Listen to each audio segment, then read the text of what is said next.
శ్రీరాముణ్ణి ప్రార్థించింది. మొన్నటి వరకు శ్రీకృష్ణుడు శ్రీకృష్ణుడు అన్నది, నిన్నటి మాత్రం శ్రీరాముడు అన్నది. శ్రీరాముడు అనగానే అక్కడున్న కొందరు గోపికలకు ఇదేంటి శ్రీరాముణ్ణి ప్రార్థిస్తోంది, మన దేవుడు శ్రీకృష్ణుడు కదా, మనం గోపబాలురం కదా, గోపకులానికి చెందిన వాళ్ళం కదా, శ్రీరాముణ్ణి ప్రార్థించడం ఏంటి? అయోధ్య నగరానికి వెళ్ళి శ్రీకృష్ణుని ప్రార్థిస్తే వాళ్ళు ఒప్పుకుంటారా? మరి ఇక్కడికి వచ్చి శ్రీరాముడు అన్నం ఏంటి అనేసి ఒక చిన్న అలజడి మొదలైందట. అయితే ఇంకొందరు అన్నారంట, శ్రీరాముడు చాలా అందమైన వాడు, ఆయనను ప్రార్థిస్తే ఏంటంటే, అంటే శ్రీకృష్ణుడు అందం లేదా? శ్రీకృష్ణుడు ఇంకా అందమైన వాడు, వేల మంది గోపికలు ఆయన వెంబడబడతారు, అటువంటి అందమైన శ్రీకృష్ణుడిని ప్రార్థించాలి కానీ శ్రీరాముడిని ప్రార్థించడం ఏంటి అని కొందరు గోపికలు ప్రశ్నించారట. అప్పుడు అన్నీ తెలిసిన గోపికలు కొందరు ఉండి, అదే మనం ఆళ్వార్లని అందుకే మనం ఆహ్వానిస్తాం అనమాట. ఇట్లాంటివి ఏవైనా చిన్న చిన్న సందేహాలు, ఇట్లాంటి గొడవలు, చిన్న చిన్న గాలివానలు వచ్చినప్పుడు వాళ్ళు వచ్చి ఈ సమస్యను తీరుస్తారట. వాళ్ళు పక్కకు కొందుకరా తీరుస్తారట. సో అప్పుడు ఏం చెప్పారంటే కొందరు, నీకు అమ్మ ఏమన్నారు, మనకి ఆ స్వామివారు ఏం చెప్పారంటే నారాయణనే నమక్కే పరతరువాన్ అన్నారు. అంటే ఎవరు చెప్పారు? మనకి మోక్షాన్ని ప్రసాదిస్తాను అని ఎవరు చెప్పారు? ఆ నారాయణుడు చెప్పాడు. నారాయణుడు అంటే శ్రీరాముడు ఆ నారాయణుడే, శ్రీకృష్ణుడు ఆ నారాయణుడే. అట్లాంటప్పుడు శ్రీరాముడిని కొలిచినంత మాత్రాన శ్రీకృష్ణుని కొలిచినట్లు కాదు, శ్రీకృష్ణుని కొలిచినంత మాత్రాన శ్రీరాముడిని మర్చిపోయినట్లు కాదు. వాళ్ళందరూ ఆ శ్రీ మహావిష్ణువు యొక్క అవతారమే అని చెప్పి వీళ్ళకి, అంటే ఇప్పుడు మనం ఎట్లాంటి వాళ్ళం అంటే గోపకులానికి చెందిన అభం శుభం తెలియని వాళ్ళం అనమాట. ఇట్లాంటి చిన్న చిన్న సందేహాలు వస్తాయి. సందేహాలు వచ్చినప్పుడు పట్టుబట్టదాం అనమాట మనం. అట్లాంటప్పుడు ఏం చేస్తారంటే ఈ ఆళ్వార్లు వచ్చి మనకు సమాధానం చెప్తారు. అట్లా కాదు, ఇట్లా చెయ్యాలి అని చెప్తారు. అందుకోసం ఇవాళ ఆళ్వార్లందరూ ఏం నిశ్చయించారంటే, గోపికలందరూ ఏం నిశ్చయించారంటే, సరే ఒక పని చేద్దాం, ఇవాళ ఏం చేద్దామంటే శ్రీకృష్ణుణ్ణి శ్రీరాముణ్ణి ఇద్దరినీ ప్రార్థిస్తాం అన్నారు. అనగానే ఇదేదో బాగానే ఉంది అనుకొని అందరూ ఇక ముందుకు వచ్చారంట. ఇప్పుడు మీరు ఒకసారి ఈ పాసురాలన్నీ ఒకసారి వెనక్కి తిరిగి చూసారంటే నారాయణ అన్న పదాన్ని అమ్మ 3 సార్లు ఉపయోగించింది. మొదటి పాసురంలో ఒకసారి చెప్పింది, ఆ తర్వాత 7వ పాసురంలో ఇంకొకసారి చెప్పింది, ఆ తర్వాత 10వ పాసురంలో ఒకసారి చెప్పింది. ఆ 3 సార్లే నారాయణ అన్న పదాన్ని ఉపయోగించింది. ఆ తర్వాత ఎక్కడ ఉపయోగించలేదమ్మా. నారాయణుడే మనకి మోక్షాన్ని ప్రసాదిస్తాడు అన్న మాటని ఈ 3 సార్లు చెప్పింది అనమాట. ఈరోజు పాసురంలో ఈ పాసురం అర్థానికి పోతే ఏం చెప్పిందంటే పోదరి కణ్ణినాయ్ అన్నది ఇవాళ అమ్మ. ఈరోజు గోపబాలికను పోదరి కణ్ణినాయ్ అంటే తామర పువ్వుల వంటి కన్నులు కలదానా అని అర్థం అనమాట. లేడి చూపుల వంటి చూపులు కలదానా అని అన్నది. అంటే ఈవేళ పాసురంలో అమ్మ నేత్ర సౌందర్యాన్ని వర్ణించిందనమాట. ఆ గోపికకు ఉన్న నేత్ర సౌందర్యాన్ని వర్ణించిందంటే అందమైన కళ్ళు గల గోపిక అనమాట ఇవాళ. ఆ తర్వాత అర్థానికి పోతే ఏంటంటే బకాసురుని నోరు చీల్చిన శ్రీకృష్ణుని నామాలు, రావణాసురుని అనాయాసంగా తుదముట్టించిన రాముని నామాలు పాడుతూ తోటి బాలికలందరూ వ్రతమునర్చు ప్రదేశానికి చేరినారు. శుక్రుడు ఉదయించుచున్నాడు, గురుడు అస్తమించుచున్నాడు, పక్షులు కిలకిలలాడుచున్నవి. ఓ తామర పువ్వుల వంటి కన్నులు కలదానా, లేడి వంటి చూపులు కలదానా, చల్లని నీటిలో స్నానమాడి శ్రీకృష్ణుని చెంతకు చేరుటకై మాతో రాక ఇక నీవు నిద్రించుట ఎలా? ఓ సుకుమార స్వభావము కలదానా, నీ నిద్రను వీడి మాతో వచ్చి చేరుము అని ఇవాళ పాసురంలో అర్థం చెప్పిందనమాట. మా పుళ్ళిన్ వాయ్ కీండానై అంటే పుళ్ళి అంటే పక్షి అనమాట. ఒక పక్షి వాయ్ అంటే నోరు, కీండానై అంటే చీల్చేసిన వాడు శ్రీకృష్ణుడు. ఆయన నామాలు చెప్తున్నారు. ఆ తర్వాత పొళ్ళా అరక్కనై కిళ్ళి కళైందానై అంటే పొళ్ళా అరక్కనై అంటే అరక్కనై అంటే ఒక రాక్షసుడు, మోసపూరితమైన తర్వాత గొప్ప ఇది ఏమంటారు, అహంభావం ఉన్న ఒక రాక్షసుడిని, 10 తలలు ఉన్న రాక్షసుడిని, ఒక్కొక్క తలని ఒక పువ్వుని ఏ విధంగా అయితే తీసి, అంటే మనం కిళ్ళి అంటే తుంచుతాం అనమాట. పువ్వుని ఏం చేస్తాం, చాలా సునాయాసంగా తుంచుతాం. పువ్వుని తుంచాలి అనడానికి ఎటువంటి శ్రమ అవసరం లేదు, అట్లా నిలబడి ఇట్లా తుంచుతాం అనమాట. ఆ విధంగా ఆ శ్రీరామచంద్రుడు ఏం చేశాడంట, ఆ రావణాసుని 10 తలలను ఇట్లా తుంచి పడేశారంట. అటువంటి నామాలు, అటువంటి శ్రీకృష్ణుని, అటువంటి శ్రీరాముని నామాలు పాడుతున్నాము. ఆ తర్వాత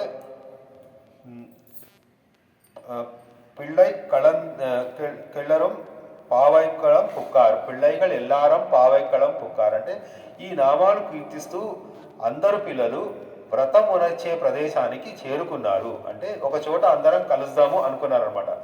ఆ కలిసిన తర్వాత అందరూ కలిసి శ్రీకృష్ణుని ద్వారానికి వెళ్దాం అనుకుంటాం. 16వ ఉపాసనలో మనం శ్రీకృష్ణుని ద్వారానికి వెళ్తాం. అంటే దీని తర్వాత ఇంకా 2 గోపికలను నిద్రలేపుతాం అనమాట.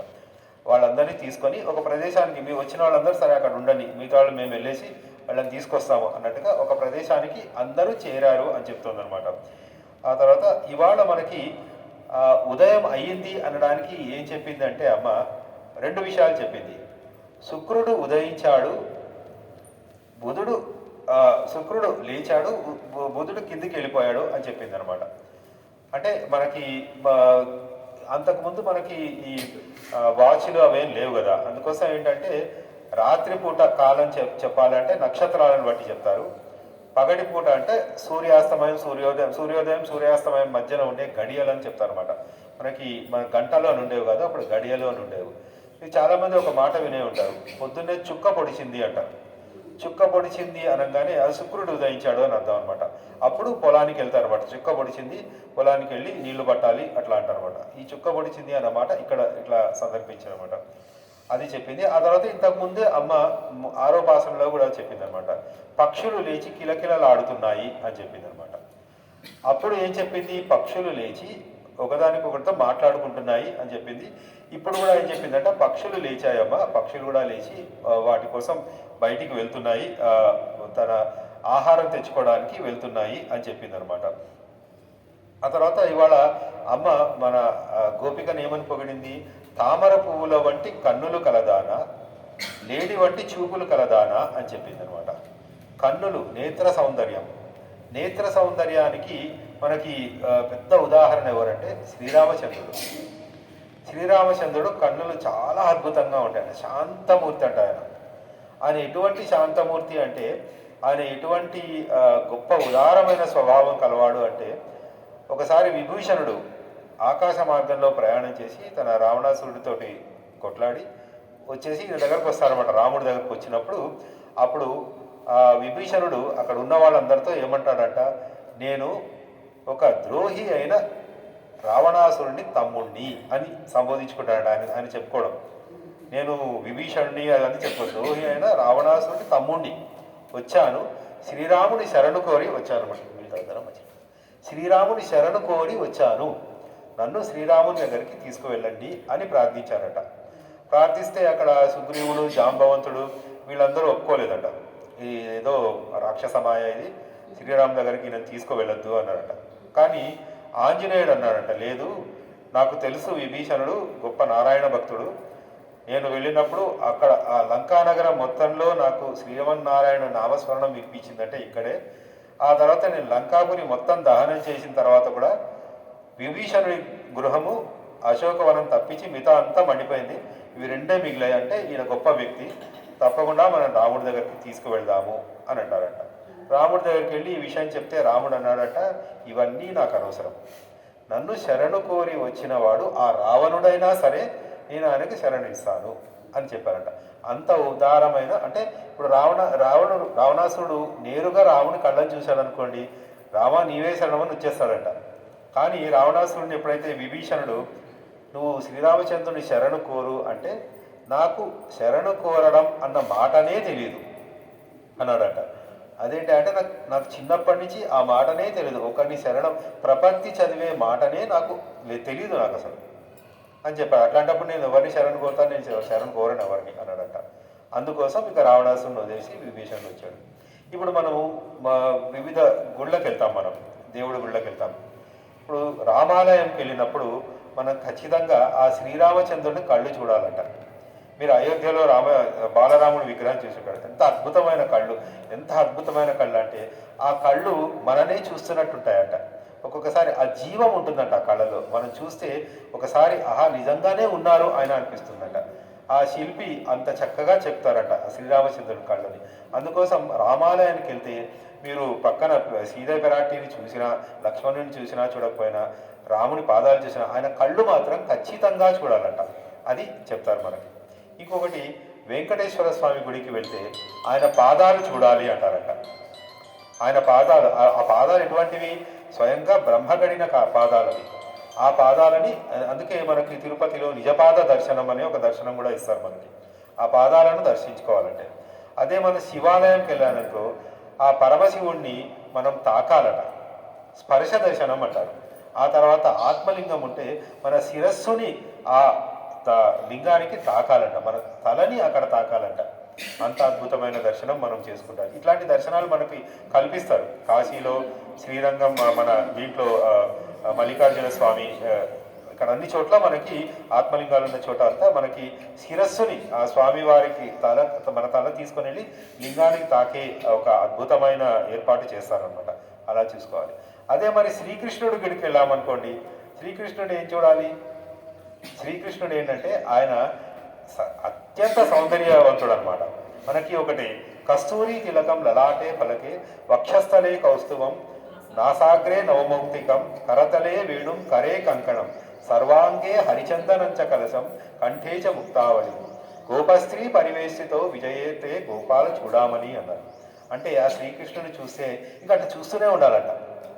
అక్కడ నుంచి వచ్చే అవకాశం ఉండదు. అసలు మనకి ఆయన చూస్తూ ఉంటే ఆయన కళ్ళు, ఆయన కాళ్ళు, ఆయన చేతిలో ఉన్న మురళి, ఆయనకి కౌస్తుభం, ఆ తర్వాత మెడలో గొలుసులు, చేతి కంకణాలు, ఆ చుట్టూ ఉన్న గోపబాలికలు వాళ్ళందరినీ చూస్తూనే ఉండాలంట. అట్లా ఉంటేనే మనకి ఎంత చూసినా అని ఆయన తృప్తి తీరదట. అటువంటి అద్భుతమైన వ్యక్తి శ్రీకృష్ణ పరమాత్మ. అందుకే మీరు గురువయ్యూరు అని ఒక ఊరు ఉంటుంది, గురువయ్యూరు అప్ప అని అంటారు అక్కడ శ్రీకృష్ణుడి గుడి. అక్కడికి వెళ్తే మీరు 6 సార్లు దర్శనం చేసుకోవాలంట కృష్ణుడు. అంటే పొద్దున్నుంచి రాత్రి వరకు 6 సార్లు ఆయనకు అలంకారాలు మారుస్తూ ఉంటారంట. 6 సార్లు ఆయన దర్శనం చేసుకోవాలంట. అప్పుడే మనకు తృప్తి ఉంటుందట శ్రీకృష్ణుడి దర్శనం అని. ఈ విధంగా మనం చూసుకోవాలి అని చెప్తారనమాట.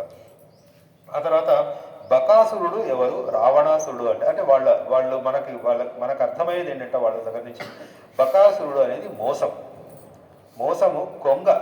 కొంగ అంటారు అందరు, కొంగ జపం అంటారు, అందరికీ తెలిసిన మాట.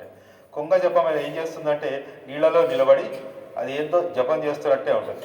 ఏదన్నా ఒక చిన్న చేప రాగానే వెంటనే పట్టేసుకుంటుంది అనమాట, మోసం అని. ఇదే విధంగా కొంగ రూపంలో వచ్చిన ఆ బకాసురుణ్ణి మోసం చేయడానికి వచ్చాడు. అప్పుడు శ్రీకృష్ణుడు వాడి నోటిని చీల్చేశాడు అనమాట. అంటే ఆ నోటితోటే పట్టుకుంటారు కదా చేపలని, అదనమాట. రావణాసురుడు అనేది ఏంటంటే నిన్ననే చెప్పుకున్నాం మనం, అహంకారి. నాకు ఇంకొన్ని శరణాగతికి నా నోట్లోంచి ఆ మాటనే రాదు అన్నంత అహంకారి అనమాట రావణాసురుడు. గొప్ప రాజు రావణాసురుడు, లంకాపురాన్ని నిర్మించినవాడు, చాలా బలశాలి అయిన రాజు, ఎంతోమందిని ఓడించాడు. కానీ ఈ అహంకారం వల్ల తను పట్టు విడవని మనస్తత్వం ఉన్నవాడి వల్ల శ్రీరామచంద్రుడిని ఆయనని సంహరించవలసి వచ్చింది. ఆ తర్వాత ఇంకొకటి, ఇక్కడ చల్లని నీళ్లలో స్నానమాడి రమ్మని చెప్పింది. చల్లని నీళ్ళలో స్నానమాడి రమ్మని చెప్పింది. ఈసారి కాలేదు, కానీ పోయినసారి ఏమైందంటే కరెక్ట్గా పొద్దున్నే లేచి రావడానికి టైంకి కరెంటు పోయింది మనకి. అందరూ గీజర్లన్నీ ఆఫ్ అయిపోయి అందరూ చల్లనీళ్ళు స్నానం చేసి రావాల్సి వచ్చింది. అదనమాట. ఆ చల్లని నీళ్ళలో స్నానం చేయడం అంటే అర్థం ఏంటంటే, ఈవేళ గోపిక రాత్రి ఆ శ్రీకృష్ణ తాపంలో పడుకొని ఉందంట. ఆయన కోసం ధ్యానం చేస్తూ ఆ ఒళ్ళంతా వేడెక్కిపోయిందనమాట. అది చల్లారడానికి చల్ల నీళ్ళలో స్నానం చేసి వస్తే కాస్త మనస్తాపం జరిగి వస్తావు నువ్వు అని చెప్పిందనమాట. ఈ విషయాలు ఇవాళ పాత్రలో మనకు చెప్పింది. ఆ తర్వాత ఇవాళ మనం నిద్రలేపిన ఆళ్వార్ ఎవరంటే తొండరడి పొడి ఆళ్వార్. తొండరడి పొడి ఆళ్వార్ మనందరికీ చాలామందికి తెలుసు. అంటే ఇంతకుముందు బ్లాక్ అండ్ వైట్ సినిమాలు చూసిన వాళ్ళందరికీ బాగా తెలుసు అనమాట ఈ తొండరడి పొడి ఆళ్వార్. తొండరడి పొడి ఆళ్వార్ ఈయన తండ్రి పేరు ఏంటంటే వేద విశారదర్. వేద విశారదర్కి ఎంతో తపస్సు చేసి ఎంతో స్వామివారిని బాగా కోరుకుంటే అప్పుడు ఒక కొడుకు పుట్టారంట వాళ్ళకి. ఆ కొడుకు నారాయణుడి దయ వల్ల పుట్టినందువల్ల ఆయనకి విప్రనారాయణ అని పేరు పెట్టుకున్నారట. ఈ విప్రనారాయణుడు ఎవరంటే ఆయన ఎప్పుడు పుట్టారంటే ప్రభవనామ సంవత్సరం మార్గశిర మాసం కృష్ణపక్షం చతుర్దశి మంగళవారం జ్యేష్ఠ నక్షత్రంలో పుట్టారనమాట. ఈయన పుట్టిన ఊరు తిరుమందంగుడి అనే ఊరిలో పుట్టారనమాట. విప్రనారాయణుడు చాలా వైష్ణవ భక్తుడు అనమాట. ఆయనకి శ్రీరంగంలో ఒక వనం ఉండేదంట. ఆ నందన వనం అని ఒక వనం ఉండేదంట. ఆయన ఏం చేశారంటే ఆ వనంలో విధమైన పూలను పెంచి పూల చెట్లను పెట్టుకొని ఆ పూల మాలలు అద్భుతమైన చాలా సౌందర్యమైన మాలను కట్టి ఆ శ్రీరంగనాథ స్వామికి అర్పించేవాళ్ళట. అట్లా అర్పిస్తున్నప్పుడు మీరు విప్రనారాయణ అని ఒక తెలుగులో సినిమా వచ్చింది, 1954లో వచ్చింది. ఆ సినిమాలో అది నాగేశ్వరరావు భానుమతి అది సినిమా అనమాట. ఆ విప్రనారాయణ దాంట్లో ఆ కథ అంతా పూర్తిగా చెప్తారనమాట. ఆ విప్రనారాయణుడు ఏంటంటే చాలా విష్ణు భక్తితో ఉన్నప్పుడు ఒక నాట్యం చేసే ఒక బృందం అక్కడికి శ్రీరంగానికి వచ్చిందంట. ఆ బృందం నాట్యం చేసిన తర్వాత ఆ ఊర్లో తిరుగుతున్నప్పుడు ఈ వనానికి వచ్చారంట. అబ్బా, ఇంత అద్భుతమైన వనం ఇది, ఈ వనం ఇన్ని పూలున్నాయి ఇదంతా అని చెప్పేసి ఆ దాంట్లో ఒక దేవదాసి అంటే నాట్యం చేసే ఆమె పేరు దేవదేవి.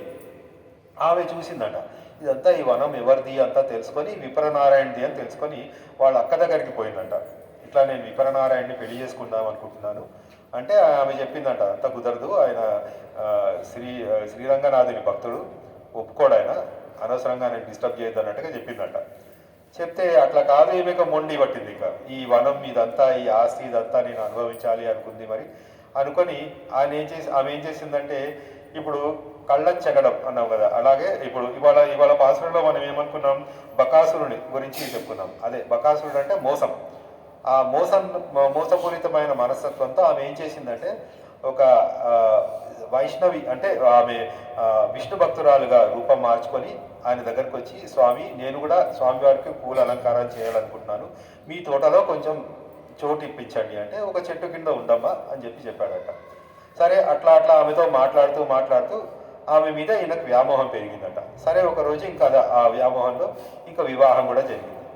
వివాహం జరిగిన తర్వాత ఇంకా శ్రీరంగనాథునికి పూల అర్పణ మాలల అర్పణ అదంతా వదిలేశాడు. ఇంకా ఈమె వ్యామోహంలోనే పడిపోయాడు అనమాట. ఇంకా స్వామివారి సేవ వదిలేసి ఈమె సేవలో మునిగిపోయాడు అనమాట. తన ఆస్తి అంతా అమ్మేసుకున్నాడంట. అమ్మేసుకున్న తర్వాత నీ దగ్గర ఇంకేం లేదు.